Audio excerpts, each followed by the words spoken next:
আসসালামু আলাইকুম everyone, welcome back to our channel. আজকের ভিডিওতে ইংলিশ গ্রামারের একটা খুবই বেসিক টপিক নিয়ে উপস্থিত হয়েছি, অবজেক্ট এবং কমপ্লিমেন্ট। অনেক শিক্ষার্থী পরীক্ষায় বা সেন্টেন্স অ্যানালাইসিস করার সময় অবজেক্ট আর কমপ্লিমেন্টের মধ্যে পার্থক্য করতে গিয়ে ভুল করে। আজকের ভিডিও দেখার পর আপনি সহজে বলতে পারবেন কোনটি অবজেক্ট, কোনটি কমপ্লিমেন্ট এবং কিভাবে খুব সহজে এদের মধ্যে পার্থক্য করা যায়। তো চলুন শুরু করি। তো প্রথমেই আমাদেরকে জানতে হবে অবজেক্ট এবং কমপ্লিমেন্ট কাকে বলে। তো প্রথমেই আমি অবজেক্টটা একটু বিশ্লেষণ করি, তারপর কমপ্লিমেন্ট। অবজেক্ট কি? What is an object? Object হলো সেই ব্যক্তি বা বস্তু যার উপর সাবজেক্টের কাজের প্রভাব পড়ে। আমি আবারও বলছি, অবজেক্ট হলো সেই ব্যক্তি বা বস্তু যার উপর সাবজেক্টের কাজের প্রভাব পড়ে। তো আগে আমি বলে নিই, অবজেক্টকে গ্রামারের ভাষায় বলা হয় কর্ম। ওকে? তো আমরা কি বুঝলাম? অবজেক্টটা কি ব্যক্তিও হতে পারে, কোনো বস্তুও হতে পারে। ব্যক্তিও হতে পারে, বস্তুও হতে পারে। ঠিক আছে? আর যখন অবজেক্টটা ব্যক্তি হয় তখন সেটাকে আমরা বলি ইনডিরেক্ট অবজেক্ট, এবং যখন বস্তু হয় তখন বলি ডিরেক্ট অবজেক্ট। আমি ধাপে, ধাপে জিনিসটা ক্লিয়ার করব। তো চলুন আবারও বলছি, অবজেক্ট হলো সেই ব্যক্তি বা বস্তু যার উপর সাবজেক্টের কাজের প্রভাব পড়ে। অর্থাৎ যার উপর ভিত্তি করে সাবজেক্ট কাজ করে। ওকে? তো কিছু এক্সাম্পল দিচ্ছি, খেয়াল করুন। যেমন I eat rice, আমি ভাত খাই। সুলতানা হেল্পড মি, সুলতানা আমাকে সাহায্য করেছিল। এখানে আমরা দেখতে পাচ্ছি ইট ভার্বের পরে একটা ওয়ার্ড বসেছে, সুলতানার পরে ভার্ব বসেছে এবং ভার্বের পরে কি একটা ওয়ার্ড বসেছে। এখানে সুলতানা হচ্ছে সাবজেক্ট, হেল্পড হচ্ছে ভার্ব এবং মি হচ্ছে কি অবজেক্ট। ঠিক তেমনি এখানে আই হচ্ছে সাবজেক্ট, ইট হচ্ছে ভার্ব এবং রাইস হচ্ছে অবজেক্ট। তো আমি তো বলে ফেললাম যে রাইস অবজেক্ট এবং মি অবজেক্ট। তো আমি কিভাবে বুঝলাম এটা অবজেক্ট? একটু খেয়াল করুন, এখানে আই ইট রাইস, আমি যে ভাত খাই, এই ভাত খাওয়ার কাজটা কার উপর সম্পন্ন হচ্ছে? রাইসের উপর। আমার যে খাওয়ার কাজটা, ইট খাওয়ার কাজটা কার উপর সম্পন্ন হচ্ছে? এই রাইসের উপরে। যদি রাইসই না থাকে তাহলে কিন্তু আমার খাওয়ার কাজটা সম্পন্ন হবে না। সো এটা বুঝে নিলাম আমি সেই কারণে, কারণ আমার কাজের প্রভাবটা কার উপর পড়ে? এই রাইসের উপরেই পড়ে। সো এখানে রাইস অবজেক্ট। আবার যদি বলি সুলতানা কাকে সাহায্য করেছিল, তখন কিন্তু এই যে হেল্প ভার্বটাকে যদি বলি, হেল্পড ভার্বটাকে যদি আমি প্রশ্ন করি যে কাকে সাহায্য করেছিল, তাহলে উত্তর আসবে কিন্তু মি, আমাকে। ওকে? এজন্য আমি এটাকে অবজেক্ট বলছি। অর্থাৎ অবজেক্ট আমরা কিভাবে বের করব? আমরা সাবজেক্ট ভার্বকে what অর্থাৎ কি, এবং whom অর্থাৎ কাকে, কি অথবা কাকে, কি অথবা কাকে দিয়ে, ভার্বকে কি অথবা কাকে দিয়ে প্রশ্ন করলে, ভার্বকে কি অথবা কাকে দিয়ে প্রশ্ন করলে যে অ্যান্সারটা আমরা পাবো সেই অ্যান্সারটাই হবে অবজেক্ট। যেমন আমি যে আই ইট রাইস লিখেছি, এখন আমি যদি ইটকে ভার্বটাকে প্রশ্ন করি যে what do I eat, what do I eat, what do I eat, আমি কি খাই। এখানে আমি ভার্বটাকে প্রশ্ন করলাম যে হোয়াট ডু আই ইট, আমি কি খাই। তখন কিন্তু আমার অ্যান্সার আসছে রাইস। আই ইট রাইস, আমি ভাত খাই। অর্থাৎ আপনারা খেয়াল করে দেখবেন, আমি যখন একটা বস্তুর অ্যান্সার চাচ্ছি তখন হোয়াট দিয়ে কোয়েশ্চেন করার পর যখন বস্তু পাচ্ছি তখন কিন্তু সেটা অবজেক্ট হচ্ছে। আবার যখন হেল্পকে হোম দিয়ে প্রশ্ন করবো তখনও কিন্তু ও আমার একটা অ্যান্সার আসছে, সেটা হচ্ছে ব্যক্তি। অর্থাৎ হোম দিয়ে, এটা শর্টকাট মনে রাখুন, হোম দিয়ে প্রশ্ন করলে এবং হোয়াট দিয়ে প্রশ্ন করলে আমরা কখন কোনটা পাবো? হোম যেহেতু ব্যক্তিবাচক, সো এটা হোম দিয়ে প্রশ্ন করলে আমরা ব্যক্তি পাবো, এবং হোয়াট দিয়ে প্রশ্ন করলে বস্তু পাবো। হোয়াট দিয়ে প্রশ্ন করলে আমরা ব্যক্তি পাবো, এবং হোম দিয়ে প্রশ্ন করলে ব্যক্তি পাবো, এবং হোয়াট দিয়ে প্রশ্ন করলে বস্তু পাবো। ওকে? তো আমরা কি বুঝলাম? ভার্বকে হোয়াট বা হোম দিয়ে, অর্থাৎ কি বা কাকে দিয়ে প্রশ্ন করলে আমরা অবজেক্ট পাবো। কোনো বাক্যে অবজেক্ট দুইটিও থাকতে পারে। সেক্ষেত্রে ব্যক্তিবাচক অবজেক্টটাকে আমরা বলবো ইনডিরেক্ট অবজেক্ট, এবং বস্তুবাচক অবজেক্টটাকে বলবো ডিরেক্ট অবজেক্ট। যে অবজেক্টটাকে, যে ভার্বটাকে হোয়াট প্রশ্ন করে আমরা যে অ্যান্সার পাবো, ভার্বকে হোয়াট প্রশ্ন করে আমরা যে অ্যান্সার পাবো, সেটা হবে কি অবজেক্ট? Direct object. এবং হোম প্রশ্ন করলে পাবো ইনডিরেক্ট অবজেক্ট। তার মানে আমরা বুঝলাম কি অবজেক্ট কয় প্রকার? অবজেক্ট দুই ধরনের হতে পারে। অবজেক্ট কয় ধরনের হতে পারে? দুই ধরনের। একটা কি? ডিরেক্ট অবজেক্ট, যাকে আমরা হোয়াট দিয়ে ভার্বকে প্রশ্ন করলে অ্যান্সার পাবো, যার অ্যান্সারটা আমরা ভার্বকে হোয়াট দিয়ে প্রশ্ন করলে পাবো। আর একটা হচ্ছে ইনডিরেক্ট অবজেক্ট, ইনডিরেক্ট অবজেক্ট, যার অ্যান্সার আমরা কি, এই ইনডিরেক্ট অবজেক্ট আমরা কিভাবে পাবো? ভার্বকে যদি আমরা হোম দিয়ে প্রশ্ন করি, ভার্বকে হোম দিয়ে প্রশ্ন করলে ইনডিরেক্ট অবজেক্ট পাবো, এবং ভার্বকে হোয়াট দিয়ে প্রশ্ন করলে ডিরেক্ট অবজেক্ট পাবো। অর্থাৎ ডিরেক্ট অবজেক্টটা কি হবে? বস্তুবাচক। আরেকটা বিষয় খেয়াল রাখবেন, যেমন আমি যদি বলি আই প্লে ফুটবল, আমি ফুটবল খেলি। আই প্লে ফুটবল, আমি ফুটবল খেলি। এখানে আমরা দেখতে পাচ্ছি প্লে একটা ভার্ব, আই হচ্ছে সাবজেক্ট, ফুটবল কি? আমি কি খেলি? অ্যান্সার আসছে কি? ফুটবল। তো ফুটবল এখানে অবজেক্ট। তো এটা কিন্তু নরমালি অবজেক্ট। এখন আমি যদি বলি যে এটা কি ডিরেক্ট অবজেক্ট নাকি ইনডিরেক্ট অবজেক্ট? একটা জিনিস খেয়াল রাখবেন, যদি কোনো সেন্টেন্সে শুধুমাত্র একটা অবজেক্ট থাকে, আমি তো বলেছি যে সেন্টেন্সে ২ টি অবজেক্টও থাকতে পারে। যদি একটা অবজেক্ট থাকে সেই সিঙ্গেল অবজেক্টটাকে আমরা অবজেক্ট তো বলি, ডিরেক্ট অবজেক্ট বলতে পারবো। কিন্তু যখন ২ টি অবজেক্ট থাকবে তখন কিন্তু আমরা আ এটাকে ডিরেক্ট বলতে পারবো না। তখন বস্তুবাচকটাকে ডিরেক্ট বলবো এবং ব্যক্তিবাচকটাকে ইনডিরেক্ট বলবো। তো চলুন আরেকটা এক্সাম্পল দেখি। Father gave me a nice pen. খেয়াল করুন, ফাদার বাবা সাবজেক্ট, গেভ হচ্ছে এখানে ভার্ব, দিয়েছিলেন মি আমাকে, আর নাইস পেন একটি সুন্দর কলম। এখানে আমরা দেখতে পাচ্ছি আচ্ছা চলুন আমরা ভার্বকে প্রশ্ন করি। আমরা অবজেক্ট খুঁজে বের করার জন্য ভার্বকে প্রশ্ন করি। বাবা আমাকে কি দিয়েছিলেন? প্রশ্নের উত্তর আসছে কি? কলম দিয়েছিলেন, একটি সুন্দর কলম। এই যে একটা অবজেক্ট পেলাম। বাবা কাকে, আমরা জানি অবজেক্টকে আমরা ২ ভাবে প্রশ্ন করতে পারি। কি দিয়েও প্রশ্ন করতে পারি এবং কাকে দিয়েও প্রশ্ন করতে পারি। এখন কাকে দিয়ে প্রশ্ন? কাকে দিয়েছিলেন? বাবা কাকে দিয়েছিলেন কলমটি? আমাকে। তো এখানেও কিন্তু আরেকটা অ্যান্সার, হোমের অ্যান্সার পাচ্ছি। কাকে দিয়েছিলেন? আমাকে। তো আমরা এই বাক্যে দেখতে পাচ্ছি কিন্তু আমাদের অবজেক্ট ২ টা। এ বাক্যে ২ টা অবজেক্ট। যদি কোনো বাক্যে অবজেক্ট ২ টা থাকে সেক্ষেত্রে আমরা যেটা ব্যক্তিবাচক সেটাকে বলবো ইনডিরেক্ট অবজেক্ট এবং যেটা বস্তুবাচক সেটাকে বলবো ডিরেক্ট অবজেক্ট। ওকে? কিন্তু যদি কোনো বাক্যে শুধুমাত্র একটা অবজেক্ট থাকে, হোক সেটা ব্যক্তিবাচক বা বস্তুবাচক, সেটাকে আমরা ডিরেক্ট বলবো। সেটাকে অবজেক্ট বলবো ঠিক আছে। যদি এটাকে আরো আইডেন্টিফাই করতে চাই, ডিরেক্ট অবজেক্ট বলবো। সেটা হোক ব্যক্তিবাচক অথবা বস্তুবাচক। আশা করি বিষয়টা বুঝতে পেরেছেন। এবার আমরা দেখব কমপ্লিমেন্ট কি। তারপর এই অবজেক্ট এবং কমপ্লিমেন্টের মধ্যে তুলনামূলক একটা পার্থক্য করব। ওকে? তো চলুন দেখি কমপ্লিমেন্ট কি। তবে আবারও অবজেক্টটা বলি, অবজেক্ট হচ্ছে সেই ব্যক্তি বা বস্তু যার উপর সাবজেক্টের কাজের প্রভাব পড়ে এবং অবজেক্টগুলো সবসময় কি অ্যাকশন ভার্বের পরেই বসে। অবজেক্টগুলো সবসময় আমরা খেয়াল করে দেখব যে রেগুলার ভার্বগুলো রয়েছে, অ্যাকশন ভার্বগুলা সেগুলোর পরেই বসে। তো চলুন দেখি কমপ্লিমেন্ট কি।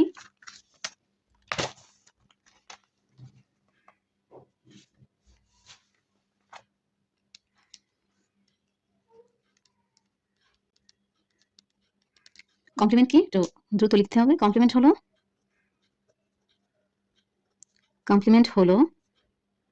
এমন একটি ওয়ার্ড বা ফ্রেজ, এটা ওয়ার্ডও হতে পারে ফ্রেজও হতে পারে, আমি পরে এটা বিশ্লেষণ করব, যা সাবজেক্ট বা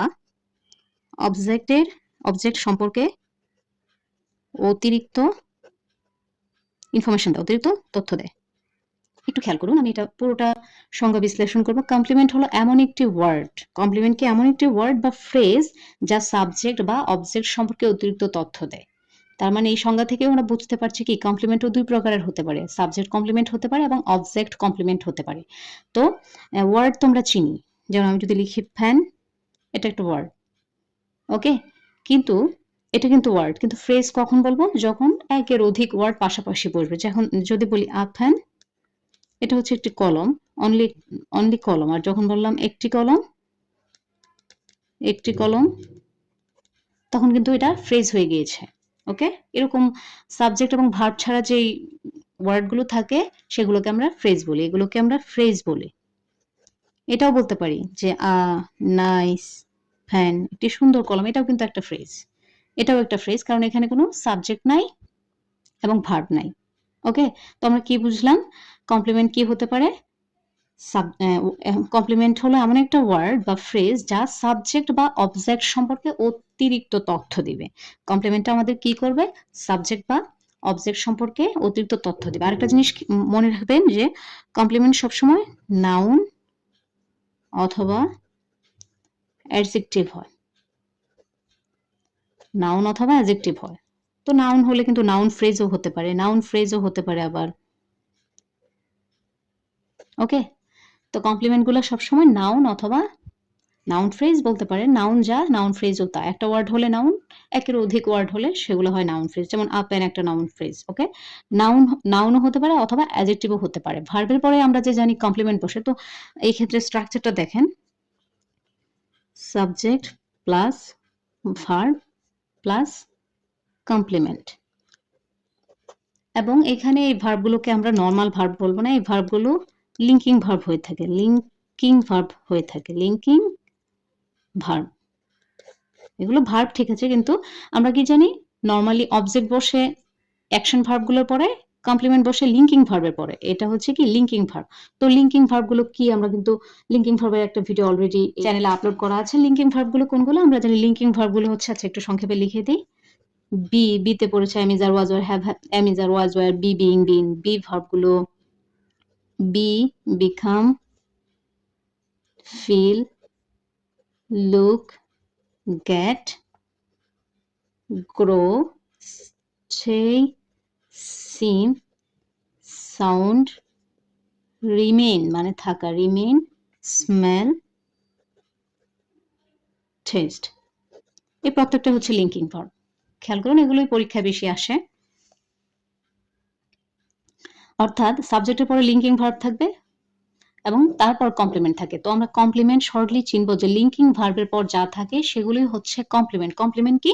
কমপ্লিমেন্ট হলো এমন একটা ওয়ার্ড বা ফ্রেজ যা সাবজেক্ট বা অবজেক্ট সম্পর্কে অতিরিক্ত তথ্য দেয়, অতিরিক্ত তথ্য দেয়। একটু খেয়াল করুন আপনারা। তো আমরা এতগুলো লিঙ্কিং ভার্ব যদি মনে না রাখি, আমরা সিম্পলি এগুলো মনে রাখতে পারি। বি ভার্বের 5টা যে রয়েছে, am, is, are, was, were. অর্থাৎ কোনো একটা সাবজেক্টের পরে যদি এই ভার্বগুলো থাকে, সেই এই ভার্বগুলোর পরে যে ওয়ার্ডটা থাকবে সেটাই হবে আমাদের কমপ্লিমেন্ট। তো একটা এক্সাম্পল দিয়ে খেয়াল করুন। যদি বলি the soup, the soup টেস্টেস delicious. কি স্যুপটি কি খেতে সুস্বাদু। এখানে খেয়াল করুন, আমি যে লিঙ্কিং ভার্বগুলো দিয়েছি, টেস্ট রয়েছে, এই টেস্ট থেকে একটা রয়েছে।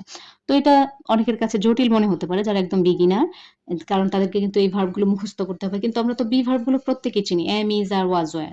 ওকে, তো আমি এম, ইজ, আর দিয়ে একটা এক্সাম্পল দিই।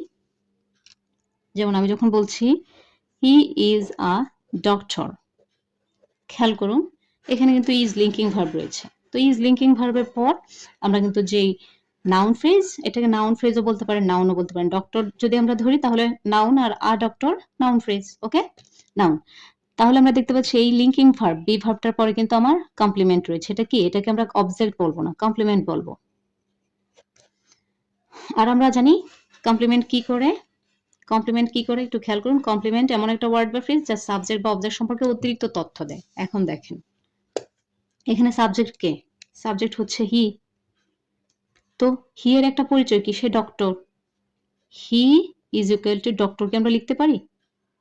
একটু খেয়াল করেন, হি সমান ডক্টরকে আমরা লিখতে পারি? লিখতে পারি, কারণ হি যে ডক্টরও কিন্তু সে। তারই একটা ভিন্ন পরিচয় যে সে হচ্ছে ডক্টর, সে ডাক্তার। কার ভিন্ন পরিচয়? হি এরই একটি ভিন্ন পরিচয় হচ্ছে যে হি ডাক্তার। তো আমরা বলতে পারি কমপ্লিমেন্ট হলো এমন একটা ওয়ার্ড বা ফ্রেজ যা সাবজেক্ট বা অবজেক্ট সম্পর্কে অতিরিক্ত তথ্য দেয়। এবার আমরা কি এখন কি সাবজেক্টের এক্সাম্পলটা দেখলাম যে এই লিঙ্কিং আমরা কি ট্রিকটা শিখেছি, লিঙ্কিং ভার্বের পর যে ওয়ার্ড থাকবে সেটা থাকবে ডক্টর। লিঙ্কিং ভার্ব কোনগুলো? Am, is, are, was, were, এই উপরের গুলো রয়েছে। আপনারা যদি শর্টলি মনে রাখতে চান তাহলে am, is, are, was, were এর পরে যেই ওয়ার্ডটা থাকবে সেটাকে আমরা বলবো কমপ্লিমেন্ট। যে ওয়ার্ডটা থাকবে সেটাকে আমরা কি বলবো? কমপ্লিমেন্ট। তো আরেকটা জিনিস বললাম কি, যে সাবজেক্টের যদি আরেকটা ভিন্ন পরিচয় থাকে সেটাও হবে কমপ্লিমেন্ট। এক্ষেত্রে কিন্তু এখানে সাবজেক্টের কোনো এখানে কাজ বোঝাচ্ছে না। এখানে সাবজেক্ট কিন্তু সাবজেক্টের যে কাজের প্রভাব, এখানে কাজের প্রভাব গ্রহণের কিন্তু কোনো বিষয় নেই। এখানে সাবজেক্টের একটা ভিন্ন পরিচয় বা পেশা বা সাবজেক্ট সম্পর্কে একটা অতিরিক্ত তথ্য দিচ্ছে যে সাবজেক্ট কে। সাবজেক্টের সম্পর্কে যখন একটা অতিরিক্ত তথ্য দিবে তখন সেটাকে আমরা বলবো কমপ্লিমেন্ট। ব্যাস, এটা আমরা যদি মনে রাখি তাহলেও চলবে। Am, is, are, was, were এর পর যে ওয়ার্ডটা থাকবে সেটা কমপ্লিমেন্ট হয়। সাবজেক্টের সম্পর্কে যদি অতিরিক্ত কোনো তথ্য দেয়, অর্থাৎ সাবজেক্ট যা সাবজেক্ট যা ভার্বের পরের অংশটাও যদি তা হয় সেটাও হবে কমপ্লিমেন্ট। তো চলুন আরেকটু বিশ্লেষণ করি। খেয়াল করুন, যখন আমি বলতেছি Bangladesh is a country, Bangladesh is a country, এখানে বাংলাদেশটাকে সাবজেক্ট, ইজ কি একটা লিঙ্কিং ভার্ব বা বি ভার্ব। কি বললাম? এটা বি ভার্ব। এবং তাহলে কান্ট্রিটা কি? আমি প্রথমত বলেছিলাম এম ইজ আর ওয়াজ এর পরে যা থাকবে সেটা হবে কি কমপ্লিমেন্ট, সেটা হবে কমপ্লিমেন্ট। এম ইজ আর ওয়াজ এর পর যা থাকবে সেটা কি হবে কমপ্লিমেন্ট। আরেকটা তথ্য কি দিয়েছি আমি, সাবজেক্ট সম্পর্কে যে তথ্যটা দিবে সাবজেক্ট এবং ভার্বের পরের অংশটা যদি একই হয় সেটাও কমপ্লিমেন্ট। খেয়াল করুন বাংলাদেশ সমান কান্ট্রি তো আমরা লিখতেই পারি নাকি, বাংলাদেশ যা কান্ট্রি তো তা, Bangladesh is a country, Bangladesh একটা দেশ। তো তার মানে বোঝা যাচ্ছে সাবজেক্টের একটা ভিন্ন পরিচয় বা পেশা বা সাবজেক্ট সম্পর্কে যে অতিরিক্ত তথ্যটা দিব সেটাই হবে কমপ্লিমেন্ট। তো এই কমপ্লিমেন্ট গুলো কিন্তু দুই প্রকার। কমপ্লিমেন্ট কয় প্রকার হয়, মূলত মেইনলি কমপ্লিমেন্ট দুই ধরনের হয়ে থাকে। দুই ধরনের কি কি, এক হচ্ছে সাবজেক্ট কমপ্লিমেন্ট, আর একটা হচ্ছে কি অবজেক্ট কমপ্লিমেন্ট।